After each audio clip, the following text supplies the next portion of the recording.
আসসালামু আলাইকুম। প্রিয় দর্শক, অন্য মঞ্চের আলোচনায় আপনাদের সকলকে আমন্ত্রণ জানাচ্ছি। সুপ্রিয় দর্শক, সাজ্জাদ কাদিরের শুভেচ্ছা নিন। এই মুহূর্তে আপনাদের সামনে কথা বলতে চাই দিল্লিতে শেখ হাসিনার একের পর এক বৈঠক, দেশে ফেরার জোর প্রস্তুতি, নিয়োগ হচ্ছে দলীয় মুখপাত্র। এই মুহূর্তের সবচেয়ে বড় এবং বিস্ফোরক রাজনৈতিক খবর, শেখ হাসিনা দেশে ফেরার কাউন্টডাউন কি তবে শুরু হয়ে গেল? 5ই অগস্টের পর এই প্রথম দিল্লিতে একের পর এক মেগা বৈঠক বসছে। ভারতে আশ্রয় নেওয়া শেখ হাসিনা জরুরি তলবে ইতিমধ্যেই অনেক নেতাকে বিভিন্ন সময় ডেকে পাঠিয়েছেন।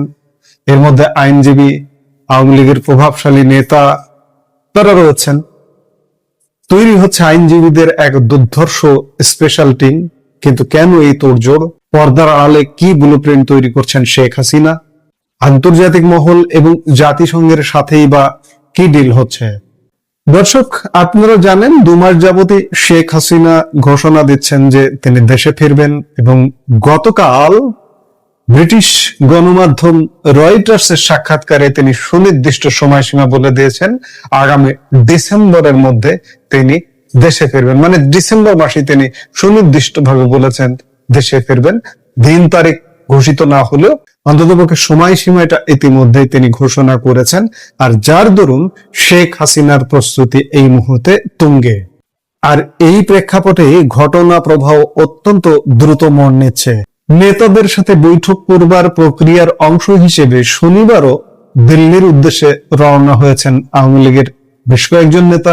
শনিবার দিল্লি গেছেন আওয়ামী লীগের দপ্তর সম্পাদক ব্যারিস্টার বিপ্লব বড়ুয়া, যিনি 5 অগস্ট পরবর্তী সময় মার্কিন যুক্তরাষ্ট্রে আশ্রয় নিয়েছিলেন। কিন্তু বিশ্বস্ত সূত্রের খবর, গত কিছুদিন যাবৎ তিনি ভারতের কলকাতায় অবস্থান করছিলেন। আর শেখ হাসিনার জরুরি ডাক আসতেই তিনি কলকাতা থেকে সোজা উড়ে গেছেন দিল্লিতে। এর মধ্যে দিল্লিতে আরো গেছেন সাবেক মৎস্য ও প্রাণী সম্পদ মন্ত্রী ব্যারিস্টার রেজউল করিম, যিনি লন্ডন থেকে কিছুদিন আগেই কলকাতায় এসে পৌঁছেছেন। এবার কলকাতার মাটি ছুঁয়ে নেত্রীর কড়া তলব পেয়ে তিনিও দিল্লির দরবারে হাজির হয়েছেন। আওয়ামী লীগের অন্তর্মহল থেকে অত্যন্ত চাঞ্চল্যকর তথ্য উঠে আসছে। শেখ হাসিনা দেশে ফেরার পথ মসৃণ করতে তার বিরুদ্ধে থাকা আইনি, প্রশাসনিক ও কূটনৈতিক জটিলতাগুলো দেখভালের জন্য আইনজীবীদের নিয়ে একটি বিশেষ আইনি টিম বা স্পেশাল কোর টিম গঠনের চূড়ান্ত ভাবনা চিন্তা শুরু হয়েছে। এই শক্তিশালী আইনি দলটির কাজ হবে শেখ হাসিনার হয়ে আন্তর্জাতিক এবং দেশীয় বিভিন্ন আইনি ও কূটনৈতিক ফোরামে আইনি লড়াই লড়া এবং সংশ্লিষ্ট বিভিন্ন সংস্থার সঙ্গে নিয়মিত আলাপ আলোচনা চালিয়ে যাওয়া। এখানেই শেষ নয়, শেখ হাসিনার নির্দেশে ইতিমধ্যে আন্তর্জাতিক মহলে জোরদার লবিং শুরু হয়ে গেছে। ব্যারিস্টার নওফেল বর্তমানে শেখ হাসিনার প্রতিনিধি হয়ে জাতিসংঘ এবং বিশ্বের বিভিন্ন আন্তর্জাতিক প্রভাবশালী সংস্থার সঙ্গে নিবিড় যোগাযোগ রক্ষা করে চলেছেন। অর্থাৎ আন্তর্জাতিক চাপ তৈরি করে এবং আইনি রক্ষা কবচ নিশ্চিত করে দেশে ফেরার রোডম্যাপ সাজাচ্ছেন শেখ হাসিনা। আইনি লড়াইয়ের পাশাপাশি মিডিয়া ও প্রচারের ময়দানেও বড়সড় চমক দিতে যাচ্ছে আওয়ামী লীগ। দলটির অভ্যন্তরীণ সূত্রের খবর, আওয়ামী লীগ সভানেত্রী শেখ হাসিনার জন্য একজন অফিসিয়াল মুখপাত্র বা স্পোকসপারসন নিয়োগের প্রক্রিয়া চূড়ান্ত পর্যায়ে রয়েছে। এই নতুন মুখপাত্রের মূল দায়িত্ব হবে শেখ হাসিনার সঙ্গে সার্বক্ষণিক যোগাযোগ রাখা এবং তার নির্দেশনা বা বক্তব্যকে আন্তর্জাতিক ও দেশীয় সংবাদ মাধ্যমের কাছে নিখুঁতভাবে পৌঁছে দেওয়া। তবে যাকে তাকে এই দায়িত্ব দেওয়া হচ্ছে না।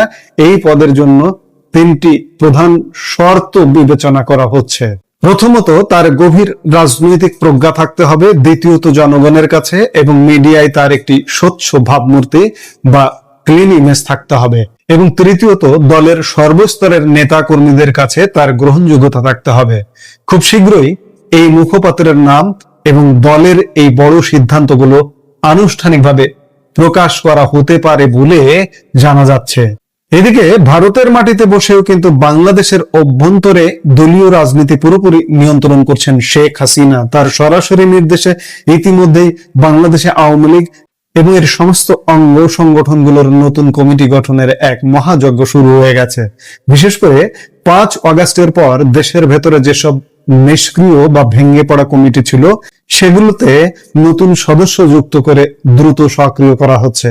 তবে এবারের কমিটি গঠনে শেখ হাসিনার একটি বড় এবং স্পষ্ট বার্তা রয়েছে। তিনি নির্দেশ দিয়েছেন, যারা বিগত দিনগুলোতে মামলা, হামলা ও জেল জুলুম মোকাবেলা করেছে এবং ঢাকার মাঠ না ছেড়ে এলাকাতে একদম মাটি কামড়ে পড়ে থেকে বিএনপি জামাতের রাজনৈতিক বিরোধিতার মুখোমুখি হয়েছে, তাদেরকে দলের একদম সামনের সারির নেতৃত্বে নিয়ে আসতে হবে।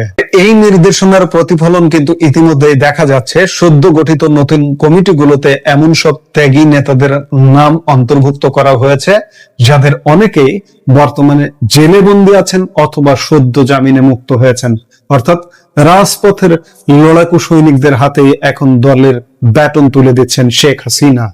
দর্শক, এই পুরো চিত্রনাট্যটি যদি আপনারা গভীরভাবে লক্ষ্য করেন তবে বুঝবেন দিল্লিতে কিন্তু ছোটখাটো বৈঠক হচ্ছে না। শেখ হাসিনা ইতিমধ্যেই দিল্লিতে প্রায় 2 শতাধিক আওয়ামী লীগ নেতার সঙ্গে দফায় দফায় মুখোমুখি বৈঠক সম্পন্ন করেছেন। শুধু ভারত বা বাংলাদেশ নয়, লন্ডন এবং আমেরিকা প্রবাসী শীর্ষ আওয়ামী লীগ নেতারাও সশরীরে এসে নেত্রীর সঙ্গে দেখা করে দিক নির্দেশনা নিয়ে গেছেন।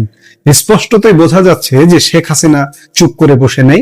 আইনি টিম গঠন, আন্তর্জাতিক লবিং, মুখপাত্র নিয়োগ এবং দেশের ভেতরের নিষ্ক্রিয় কমিটিকে চাঙ্গা করার মাধ্যমে তিনি একটি সর্বাত্মক ও সমন্বিত ফেরার প্রস্তুতি নিচ্ছেন। দিল্লির এই মেগা বৈঠক এবং শেখ হাসিনার এই মাস্টার প্ল্যান বাংলাদেশের আগামী দিনের রাজনীতিতে কতটা বড় ঝড় তুলতে যাচ্ছে? আইনি টিম গঠন করে কি সত্যিই শেখ হাসিনা সব বাধা টপকে দেশে ফিরতে পারবেন? আইনি টিম গঠন, দলীয় মুখপাত্র নিয়োগ, এই খবরগুলো যখন সামনে আসছে তখন নিশ্চয়ই বোঝা যাচ্ছে আওয়ামী লীগ একটা মোটামুটি বড় সড়ো প্রস্তুতি নিয়েই এগুচ্ছে। শেখ হাসিনা যে বলছেন দেশে ফিরবে, শুধু বলার জন্য বলছেন না, তিনি ফিরবেন এটি নানা আলামতে ইতিমধ্যে পরিষ্কার হয়ে যাচ্ছে। এখন দেখার বিষয় যে তার রাজনৈতিক ফেরা, তার দেশে ফেরা প্রক্রিয়াগুলো কেমন হয়। সামনে নিশ্চয়ই আরো নানা রকম আপডেট ঘটনা ঘটবে। আজকে যে বিষয়টি নিয়ে শিরোনাম করেছে যে 1 ডজন অশনির সংকেত ধেয়ে আসছে বাংলাদেশের দিকে। এখন এটাকে আপনি আসলে ধেয়ে আসা বলতে না বলে আপনি এই কথা বলতে পারেন যে অশনির সংকেতগুলো আসলে ধেয়ে আসছে না, ঢুকে গেছে এবং চারিদিক থেকে এটি অনেক কিছুকে গ্রাস করে ফেলেছে। কিছু অশনির সংকেত প্রাকৃতিক, কিছু অশনির সংকেত বৈশ্বিক, কিছু অশনির সংকেত মানব সৃষ্ট। কিন্তু ঘটনা যাই হোক না কেন, আমরা এর একটা রাধা চক্রের মধ্যে পড়ে গিয়েছি। আমি একটা একটা করে বলবো, কিন্তু তার আগে একটা জিনিস বলে নিই যে বাংলাদেশের বর্ষিয়ান রাজনীতিবিদ কর্নেল ওলিয়াই এখন জামাতের সাথে তার খুব ভালো সম্পর্ক। আর আপনারা জানেন যে জামাতের সাথে বিএনপির চমৎকার একটি সম্পর্ক। 2001 সনে জামাত এবং বিএনপির যে সরকার ছিল, সেই সরকারে জামাত এবং বিএনপির মধ্যে যে রসায়ন ছিল, সম্পর্ক ছিল, সেটি ছিল একটা অ্যাঙ্গেলের। আর এই মুহূর্তে জামাত এবং বিএনপির যে সম্পর্কটি, এটি অনেকটা মারেফতি কায়দার। উপরে একরকম, ভিতরে একরকম, সামনে একরকম, পেছনে একরকম, ডানে একরকম, বামে আরেক রকম। কিন্তু ঘটনা যাই হোক, তাদের মধ্যে কোনো অবস্থাতেই সম্পর্ক খারাপ নেই।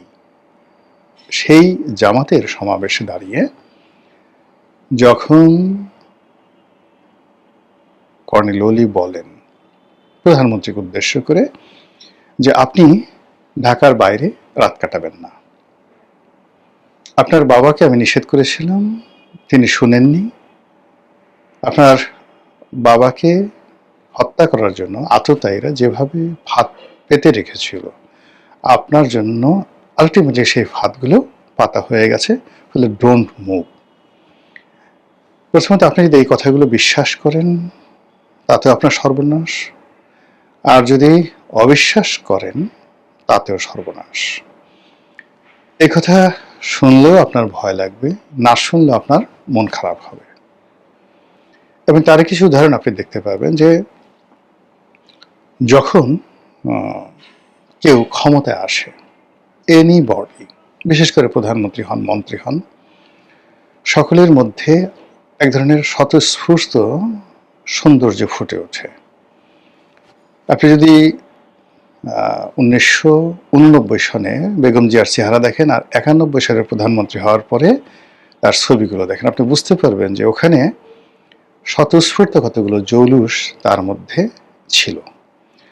আবার ক্ষমতা আরোহণ করার আগে শেখ হাসিনার যে চেহারা ছিল, 96 সনে তিনি যখন প্রধানমন্ত্রী হলেন, আবার 2009 সনে তিনি যখন হলেন, আপনি ছবিগুলো দেখেন, সেখানে একটা স্বতঃস্ফূর্ততা ছিল। মানে ক্ষমতা তার হাতে, তার নিয়ন্ত্রণে সবকিছু চলছে, তিনি দেশকে নিয়ে স্বপ্ন দেখছেন। এই জিনিসগুলো যিনি সরকার প্রধান হবেন তার ব্যক্তিত্বে, আচার আচরণে ফুটে ওঠে। এখন আপনি দেখুন তো তারেক রহমান সাহেবের দিকে তাকিয়ে, যে তাকে দেখে তার হাসি, তার কথা, সবকিছুর মধ্যে একটা সুদূর প্রসারী রাষ্ট্রনায়ক, সরকার প্রধানের যে সচরাচর যা হয়, তার মার যেটা হয়েছে, তার বাবার যেটা হয়েছে, অন্যান্য যারা হয়েছে, রাষ্ট্র ক্ষমতা পাওয়ার সঙ্গে সঙ্গে তাদের মধ্যে একটা প্রাকৃতিক যে বৈশিষ্ট্য ফুটে উঠেছিল, সেই বৈশিষ্ট্যগুলো ফুটে উঠেছে কিনা আমি অন্তত দেখিনি। তিনি যখন হাসেন, আমার কাছে মনে হয় তার হাসির পেছনে একটা চিন্তা থাকে, একটা ক্লান্তি থাকে, একটা ভয় আছে, একটা আতঙ্ক আছে, দ্বিধা আছে, সংকোচ আছে। তিনি যখন কোনো কথা শুনেন, কারোর সাথে কথা বলেন, সেই কথাবার্তাগুলোর মধ্যে ঠিক যে ধরনের একটা কনফিডেন্স লেভেল আছে, সেটি আমার দৃষ্টিতে পড়েনি। অন্যদিকে তার যারা প্রতিপক্ষ কিংবা তার যারা কাছাকাছি যাচ্ছেন, তারা তার সম্পর্কে কি চিন্তা করছেন, কি ভাবনা করছেন, সেটা কেউ না বললেও সবার আগে প্রধানমন্ত্রী কিন্তু সেটি বুঝতে পারেন। তো এই হলো প্রধানমন্ত্রীকে কেন্দ্র করে যা কিছু হচ্ছে, এটার দ্বিতীয় ধাপে আসেন মন্ত্রী পরিষদ। আপনি দেখুন তো, একজন মন্ত্রী, মানে হয়তো 2-3 জন মন্ত্রী খুব দৌড়দৌড়ি করছেন, শালম সাহেব দৌড়দৌড়ি করছেন, স্বাস্থ্যমন্ত্রী দৌড়দৌড়ি করছেন, তারপর শিক্ষামন্ত্রী দৌড়দৌড়ি করছেন, এই তো। এই 3 জন মন্ত্রী ব্যতিরেকে বাকি যারা মন্ত্রী আছেন সবার মুখে হাসি নেই, এবং এই 3 জনের মুখেও কিন্তু কোনো হাসি নেই, এবং 3জনই নানা কারণে দৌড়দৌড়ি করার কারণে বিতর্কিত, সমালোচিত এবং নিন্দিত একই কারণে, এবং বহু মানুষের যাকে বলা হয় ঈর্ষার তারা শিকার হয়ে পড়েছেন। আর অন্যান্য যারা এমনি এমনি মন্ত্রী হয়েছেন, তো এর মধ্যে ধরেন বিএনপির মধ্যে যারা হয়েছেন, কারোর মধ্যেই একটা সুদূর প্রসারী যে প্ল্যান, পরিকল্পনা, ওটা দেখা যাচ্ছে না। মনে হচ্ছে জাস্ট অল্প একটা সময়ের জন্য, বা কিভাবে যেন এলাম, কি হবে, ইত্যাদি বিষয়গুলো তাদেরকে প্রতিটা মুহূর্তে তাড়িত করে। এর বাইরে ধরুন আওয়ামী লীগ জমানাতে জিএম কাদের মন্ত্রী হয়েছিলেন জাতীয় পার্টি থেকে, আনিসুল ইসলাম মাহমুদ ছিলেন, মুজিবুল হক চুন্নু সাহেব ছিলেন, জাতীয় পার্টি যারা মন্ত্রী হয়েছিলেন, মশিউর রহমান রাঙা ছিলেন। আপনি দেখুন তাদের সবাইকে কিন্তু মন্ত্রীর মতো মনে হতো, জাস্ট লাইক মিনিস্টার। তাদের এত ক্ষমতা ছিল যে আওয়ামী লীগের বড় বড় মন্ত্রী, তারপরে বড় বড় এমপি, তারাও কিন্তু এই সকল মন্ত্রীদের কাছে যেতেন, কাজের জন্য যেতেন এবং তাদেরকে তোষণ করতেন। That was the reality. Even Anwar Hossain Manju সাহেব যখন মন্ত্রী ছিলেন, সেই মন্ত্রীর মতোই তিনি কিন্তু ক্ষমতা পালন করেছেন, ক্ষমতা দেখিয়েছেন। কিন্তু আপনি এখন যদি দেখেন, জুনায়েদ সাকির দিকে তাকান, তারপর নুরুল হক নুরুর দিকে তাকান, ববি হাজ্জাজের দিকে তাকান, এরপর বাইরে থেকে যে তথ্য উপদেষ্টা নেওয়া হয়েছে ডক্টর জাহেদ, এদের দিকে তাকান, আর এদের বুকের উপর যদি একটা স্টেথিস্কোপ, মানে ডাক্তারি যে স্টেথিস্কোপ বা যে কোনো একটা মাইক যদি বুকের কাছে ধরেন, এবং তাদের বুকের যে ধুক ধুক শব্দ, এটাকে যদি শব্দে রূপান্তরিত করা হয় এবং আপনাদেরকে শোনানো হয়, সারা বাংলাদেশে হাসির রোল পড়ে যাবে। এর চেয়ে বড় মানে আর কমিক আর কমেডি হবে না একদিকে। অন্যদিকে আবার তাদের কথাবার্তা শুনলে আপনারা না কেঁদে পারবেন না। তাহলে বোঝার চেষ্টা করেন কি অবস্থা আছে। একইভাবে অন্যান্য যারা মন্ত্রী আছেন দলের মধ্যে, তাদের অবস্থা যে ভালো আপনি বলতে পারবেন না, কোনো অবস্থাতে বলতে পারবেন না। তো এই যে ঘটনাগুলো ঘটে, এগুলো মানব সৃষ্ট পরিবেশ পরিস্থিতি, তার সঙ্গে সঙ্গে এখানে একটা প্রাকৃতিক যখন প্রকৃতি আপনাকে সাহায্য করবে, সহযোগিতা করবে, তখন এভাবে অনেক সমস্যা অটোমেটিক্যালি দূর হয়ে যাবে। আচ্ছা, গেল। এখন মন্ত্রী, মিনিস্টার, কর্নেল এদেরকে বাদ দিয়ে আপনি অর্থনীতির ক্ষেত্রে যান, যেটি এই সরকারের জন্য সবচেয়ে বড় সমস্যা। টাকা ছাড়া রাষ্ট্র চলে না। টাকার সমস্যাটা 1 মাস, 2 মাস, 3 মাসের বেশি আসলে ঢেকে রাখা যায় না। আর আমাদের এই সমাজে এখন এই মুহূর্তে টাকা, সরকারের যে টাকা, এটা আরোহণ করার 99.99% উৎস হলো লোকাল। মানে আমরা ট্যাক্স দেব, আমরা আয় করব, সরকারকে দেব, সরকার সেটা দিয়ে চলবে।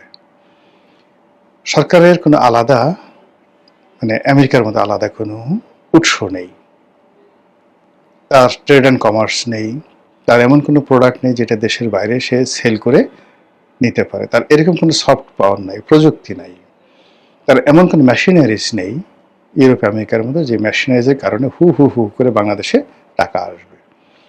শুধুমাত্র আমেরিকা কিংবা সুইজারল্যান্ড, মোনাকো, সাইপ্রাস, সিঙ্গাপুর, এই সকল দেশ পর্যটন নয়, মানে তাদের ইকোনমিক সিস্টেমটাকে এমনভাবে করে রেখেছে যে সারা পৃথিবীতে যে সকল দেশে ধনীরা জন্ম নেয়, তারা সবার আগে সকল দেশে বিনিয়োগ করে, এটা বাড়ি করে, এটা গাড়ি করে, এবং এই সকল দেশে বেড়াতে যায়।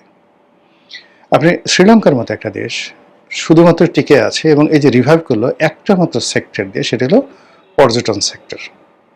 যে রাষ্ট্রটি পরিপূর্ণভাবে দেউলিয়া হয়ে গেছিল, সেই রাষ্ট্রটি এখন মধ্যম আয়ের দেশ হিসেবে স্বীকৃতি পেল। অ্যাভারেজে তাদের এখন $6,000 পার ক্যাপিটা ইনকাম, এবং গত 2 বছরের মধ্যে তারা একেবারে পুরো ইউটার্ন নিয়েছে। শুধুমাত্র তাদের একটা খাত আছে, পর্যটন খাত। তাদের দ্বিতীয় খাত রেমিটেন্স, কিন্তু সেটা বাংলাদেশের মতো পর্যায়ে না। এই পর্যটন খাতে তারা উঠে গেল। এখন আমরা উঠবো কি দিয়ে বলেন? আমাদের যে রেমিটেন্স খাতটা আছে, সেই রেমিটেন্স খাতটি প্রতি মাসে টাকা আসছে, ধনীদের এই টাকাটা ধনীরা ব্যয় করছে বিলাসিতায়।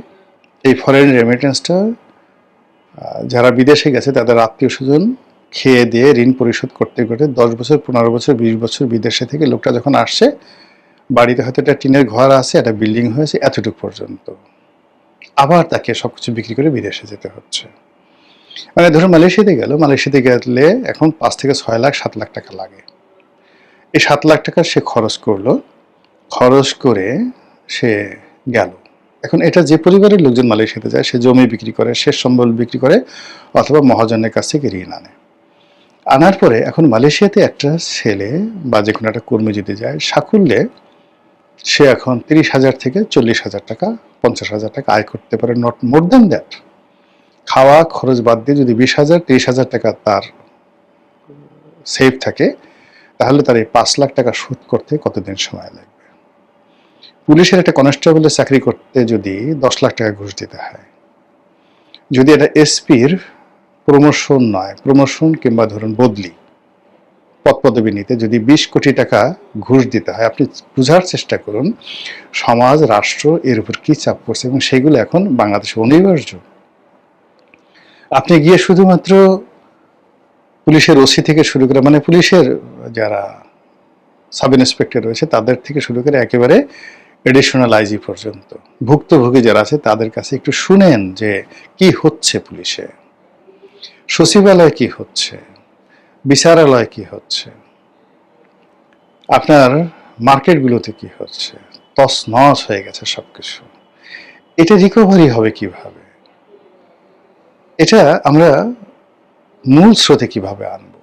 এর জন্য যে সময়টি দরকার, সেই সময়টি বা সেই ধরনের নেতৃত্ব, এটা কি আপনি দেখতে পাচ্ছেন? আর যখনই আপনি দেখতে পাবেন না, তখনই অশনির সংকেত চলে আসলো। এভাবে অর্থনীতি নিয়ে বহু কথা বলা যাবে। প্রথমে বললাম প্রাকৃতিক, এরপর এলো অর্থনীতি, এরপর ধরেন কূটনীতি। কূটনৈতিকভাবে মানে আমরা স্বাভাবিকভাবে যে একটা কথা বলি যে আপনার যদি অনেকগুলো বন্ধু থাকে, আসলে আপনার কোনো বন্ধু নেই, কোনো বন্ধু নেই। সবার সাথে বন্ধুত্ব মানে আপনি কারোর সাথে আপনার বন্ধুত্ব নেই। আমরাই একমাত্র রাষ্ট্র, যে রাষ্ট্র স্বাধীনতার পর থেকে আজ পর্যন্ত কৌশলগত কোনো মিত্র খুঁজে পাইনি, তৈরি করতে পারিনি। আমাদের সাথে কারোর সম্পর্ক আমাদের বিপদের দিনে হামিম হিসেবে দাঁড়াবে এরকম নেই। আপনি ধরুন পাকিস্তানের কথা। পাকিস্তানের ঘনিষ্ঠ মিত্র চীন, তারপরে আমেরিকা, আর বললাম না এই দুটো। আপনি যদি ভারত ধরেন তাহলে ভারতের ঘনিষ্ঠ মিত্র রাশিয়া এবং ইসরায়েল, দুটো দুটো করে ধরি। আচ্ছা, শ্রীলঙ্কার ঘনিষ্ঠ মিত্র ভারত এবং চীন, দুটোই আছে।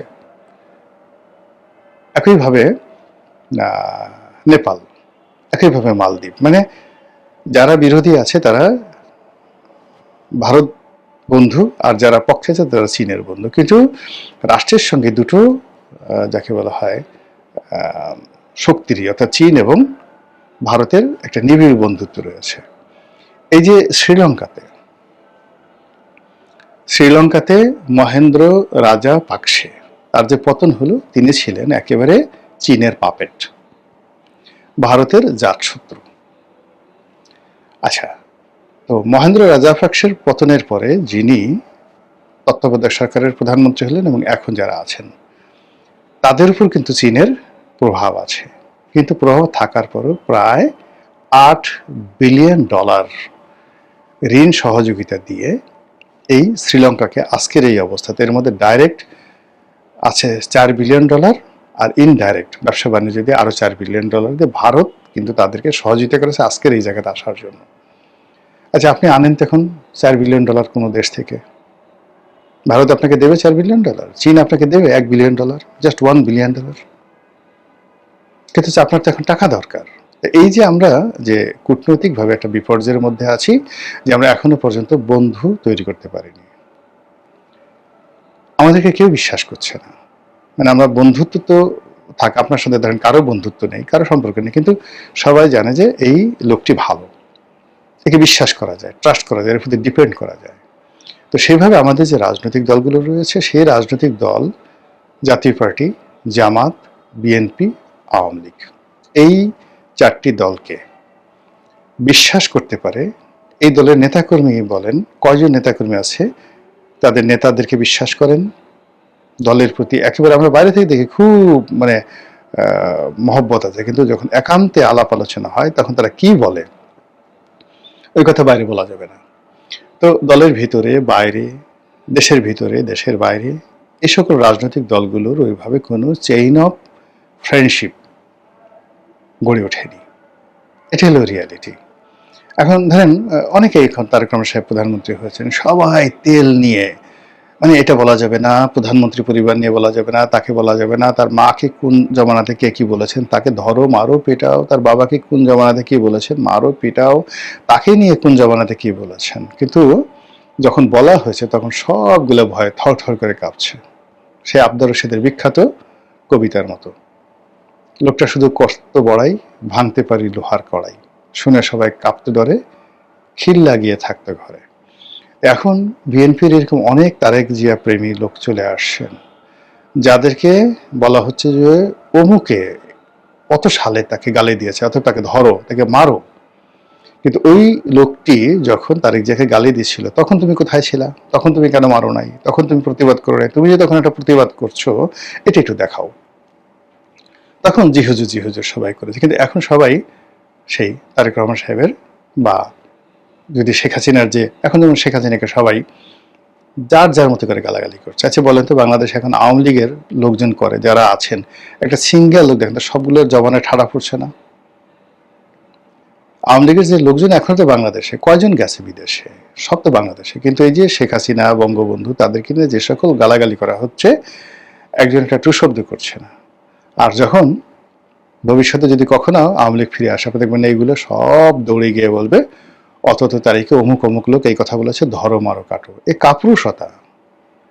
কাপুরুষতা যখনই একটা কোনো দলের উপর নির্ভর করে, দেশের উপর নির্ভর করে, জাতির উপর নির্ভর করে, সঙ্গে সঙ্গে সেখানে তাদের সকল সম্ভাবনাগুলো শেষ হয়ে যায়। কাজেই এই যে সরকারের যত সম্ভাবনা, সেই সম্ভাবনাগুলো শেষ হয়ে যাচ্ছে কাপুরুষদের কারণে। এবং সেই কাপুরুষরা 100টা অশনি সংকেত ইনভাইট করে নিয়ে আসছে। তারা সংবাদপত্রগুলো দখল করে ফেলেছে, তারা মিডিয়াগুলো দখল করে ফেলেছে, তারপরে মালিকদেরকে রেখে আগে যারা সাংবাদিক তাদেরকে তাড়িয়ে দিয়ে নিজেরা দুকলম লিখতে পারে না, বলতে পারে না, তারা সেটা দখল করেছে। ব্যবসা প্রতিষ্ঠানগুলো তারা দখল করেছে, ব্যাংক, বিমা, সেগুলো তারা দখল করে বসে আছে, বড় বড় পদ পদবি দখল করে বসে আছে। কিন্তু এগুলো নিয়ে যে তারা একটা চমৎকার কিছু সরকারকে উপহার দেবে, এরকম কোনো লোক নেই। বরং দেখা গেল যে বিভিন্ন জায়গাতে রাষ্ট্রদূত, জাতিসংঘের স্থায়ী প্রতিনিধি, যেগুলো খুব সেন্সিটিভ পোস্ট, সেই পোস্টগুলোতে এরকম এরকম লোকজন নিয়োগ লাভ করছে, যেগুলো দেখে খোদ বিএনপির লোক, জামাতের লোক মাথায় হাত দিয়ে বসে আছে এরা ভবিষ্যতে কি করবে। এই যে কূটনৈতিক অঙ্গন গেল, প্রশাসন গেল, অর্থনীতি গেল, প্রকৃতি গেল, তার সঙ্গে সঙ্গে পারিপার্শ্বিক সময়টা ভালো না। এই যে ইনূস সাহেব ক্ষমতা আসার পর একটার পর একটা প্রাকৃতিক বিপর্যয়, আবার তারেক রহমান সাহেব ক্ষমতা আসার পর একটার পর একটা প্রাকৃতিক বিপর্যয়, এই বৃষ্টি হয় না, হঠাৎ করে এমন বৃষ্টি, সারা দেশ সয়লাভ, তছনছ হয়ে গেছে জনজীবন। এই যে আমি যখন ভিডিও করছি এই সময়টাতে অঝরে বৃষ্টি হচ্ছে, ঢাকা বলেন, চট্টগ্রাম, কক্সবাজার, সমস্ত মানে জিনিসগুলো, মানে সমুদ্র বন্দরগুলো তছনছ হয়ে গেছে। এগুলো নিয়ে সরকার কিভাবে আগাবে? কিন্তু যখন সবকিছু ওকে থাকে, গ্রহ নক্ষত্র ওকে থাকে, এই জিনিসগুলো ঘটে না। বৃষ্টির সময় বৃষ্টি হয়, বর্ষণের সময় বর্ষণ হয়, কিন্তু এখন এই যে অতিবৃষ্টি, অনাবৃষ্টি, যা কিছু হচ্ছে সব কিছু এলোমেলো। ইট মিনস যে আপনার যে অশনি সংকেতগুলো, সেগুলো চারিদিক থেকে ধেয়ে আসছে। এর থেকে রক্ষা করা যায় কিভাবে? প্রথমত আমল ঠিক হতে হবে, একিন ঠিক হতে হবে, চিন্তা ঠিক হতে হবে, ক্যারিসমেটিক পার্সোনালিটি থাকতে হবে, নেতৃত্বের অনুপম গুণাবলী থাকতে হবে, ম্যাগনেটিক পাওয়ার থাকতে হবে, ভিশন থাকতে হবে, মিশন থাকতে হবে, ইত্যাদি আরো অনেক কিছু। সেগুলো যদি থাকে তাহলে অনেক সমস্যাই সমাধান করা সম্ভব। মহান আল্লাহ আমাদের সবাইকে হেদায়েত দান করুন এবং হেফাজত করুন। আসসালামু আলাইকুম ওয়া রাহমাতুল্লাহি ওয়া বারাকাতুহু।